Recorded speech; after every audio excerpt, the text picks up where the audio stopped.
Hey, what's up everyone? Back again with me Adito di channel Adito Aditya.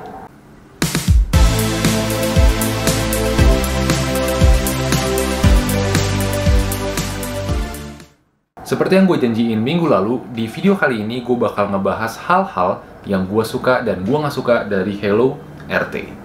Penasaran kan apa aja? Sebelum itu gue mau ngajakin kalian semua buat subscribe ke channel Adito Aditya dan nyalain notification bell-nya supaya kalian nggak ketinggalan video-video terbaru yang pasti gue upload setiap minggunya. Oke, kalau gitu tanpa lama-lama lagi, inilah dia hal-hal yang gue suka dan gue nggak suka dari Halo RT. Yang pertama adalah battery life. Nah, ini dia nih yang gue janjiin buat update ke kalian minggu lalu. Gue udah coba kualitas baterai dari si Halo RT ini dan emang nggak sampai 20 hari kayak yang diklaim, tapi minggu lalu kan gue bilang baterainya itu sisa 40% dan itu bisa bertahan dengan full push notification selama 1 minggu. Jadi menurut gue kualitas baterainya cukup oke. Yang kedua, touchscreen-nya yang super responsif dan nggak nge-lag sama sekali. Halo RT atau yang mungkin lebih dikenal dengan Halo LS05S ini merupakan salah satu smartwatch yang menurut gua touchscreen-nya itu paling responsif. Sangat berbeda kalau misalkan gua bandingin dengan smartwatch yang 2 minggu lalu gua bahas, yaitu Mi Bro X1. Selama gua pakai si Halo LS05S ini, gua nggak pernah sekalipun mengalami gagal geser menu di Halo RT ini karena emang prosesor yang dipasangin itu bener-bener jempolan. Jadi kalau misalkan urusan responsiveness atau kalau ditanya smartwatch-nya nge-lag nggak sih? Jawabannya enggak.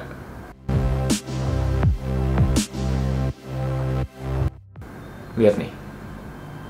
Geser dikit gini doang, itu layarnya udah nyala. Ini menandakan bahwa raise to wake yang ada di Halo RT ini bener-bener sensitif. Nah, dan yang unik dari fitur raise to wake di Halo RT ini adalah kalau misalkan kalian geser balik tangan kalian, itu dia screen-nya akan otomatis mati. Nah, hal ini tuh benar-benar impressed gue banget karena dengan begini Halo tuh menunjukkan bahwa dia benar-benar memperhatikan secara detail battery management-nya. Berikutnya adalah pilihan watch face default-nya. Nah, salah satu watch face bawaan dari Halo RT ini tuh ada yang detiknya nyapu. Bener nggak sih? Gue juga sebenarnya nggak begitu perhatiin. Cuman belakangan gue bacain komen-komen di YouTube gue dan ada beberapa dari kalian yang bilang kayak, ih gue demen smartwatch yang ini nih karena detiknya nyapu, mantep banget. Dan setelah gue perhatiin, emang iya, keren aja gitu, satisfying ngeliat si smartwatch ini pakai watch face yang detiknya nyapu. Jadi kesannya kayak jam analog biasa. Emangnya se-real time apa sih bang? Kalau smartwatch lu getar, jamnya juga akan getar. Se-real time itu. Vibration-nya atau getarannya itu kencang banget. Jadi nggak ada alasan buat kalian miss notifications. Udah notification-nya real time, getarannya kencang lagi. Oke, tadi gue udah ngebahas hal-hal yang gue suka dari si Halo LS05S atau Halo RT. Nah, sekarang gue bakal masuk ke kategori-kategori atau hal-hal yang gue nggak suka dari Halo RT ini. Yang pertama adalah tidak tersedianya tap to wake. Sebenarnya fitur ini tuh nggak minus-minus banget, karena raise to wake di Halo RT ini tuh udah cepet banget. Cuma it's nice to have a feature like tap to wake kalau misalkan tangan gue lagi cedera dan nggak bisa digerakin. Lebay. Fitur tap to wake ini juga bisa membantu menghemat baterai lebih lagi, mengingat si raise to wake di Halo RT ini super sensitif banget. Jadi absennya fitur ini cukup untuk membuat gue menjadikan hal ini sebagai list minus gue di Halo RT. Yang kedua adalah layarnya yang masih TFT. Nah, dengan harga yang hampir sama dengan Halo RS4, kalian tuh masih dapat layar dengan kualitas TFT. Dan menurut gua ini adalah layar yang sama yang digunakan oleh Halo ke si Halo Solar. Gua nggak bilang layarnya jelek, kalian tetap bisa ngelihat isi kontennya dengan jelas dari viewing angle manapun. Tapi kalau misalkan kalian head to head atau sebelah-sebelahin sama Halo RS4, itu kebanting banget. Panel TFT ini juga ngebuat warna yang dikeluarkan sama layar si Halo RT ini jadi kurang maksimal. Dan resolusinya yang cukup rendah ngebuat layarnya jadi agak sedikit pixely.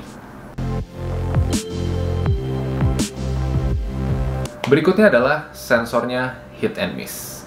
Nah, gue notice hal ini pada saat gue nyobain setiap fitur yang ada untuk nyari hal yang gue suka dan hal yang gue nggak suka. Fitur yang pertama kali gue coba adalah heart rate monitor, dan gue sempet kayak bingung karena gue udah nunggu sekitar 1 menit tapi resultnya nggak keluar-keluar. Nah, sejenak gue panik karena ini membuktikan bahwa gue nggak punya detak jantung.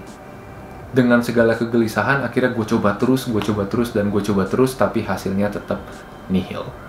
Sampai akhirnya gue nyerah dan gue skip heart rate monitornya dan masuk ke ngetes si SpO2. Nah, baru loading sedikit, dia langsung ngasih peringatan buat gua untuk pakai jamnya dengan benar. Padahal ini gua pakainya di lubang yang biasa gua pakai.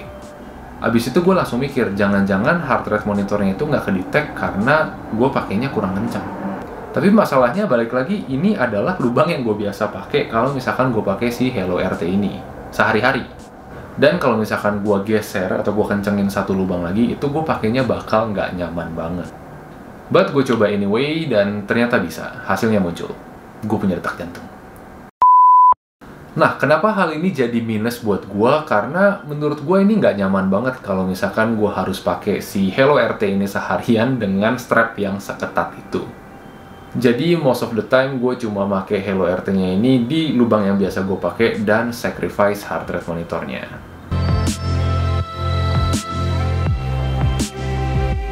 Yang terakhir adalah step counternya yang delay.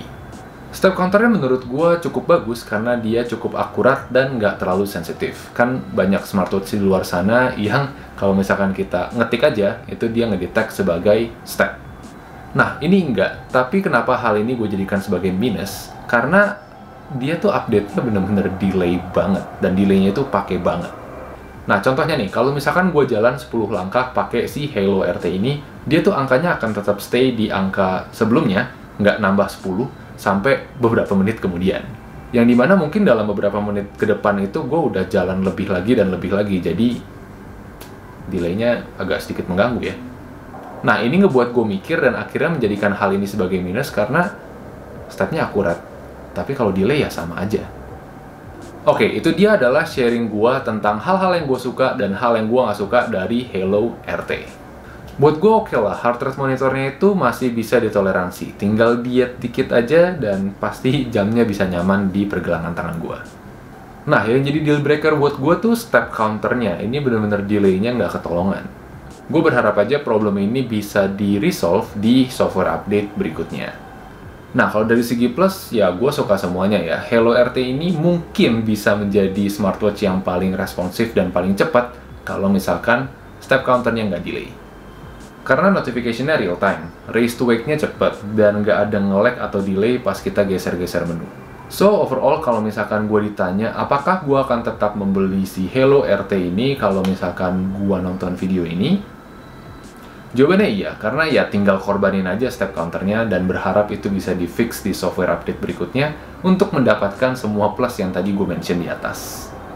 Anyway, gue rasa sekian dulu videonya, dan makasih banget yang udah nonton sampai habis. Buat kalian yang suka sama konten-konten kayak gini, jangan lupa like, share, dan subscribe buat nunjukin dukungan kalian terhadap channel Adito Aditya. Alright, last but not least, keep learning, but take it slow. Adito out, see you in the next video.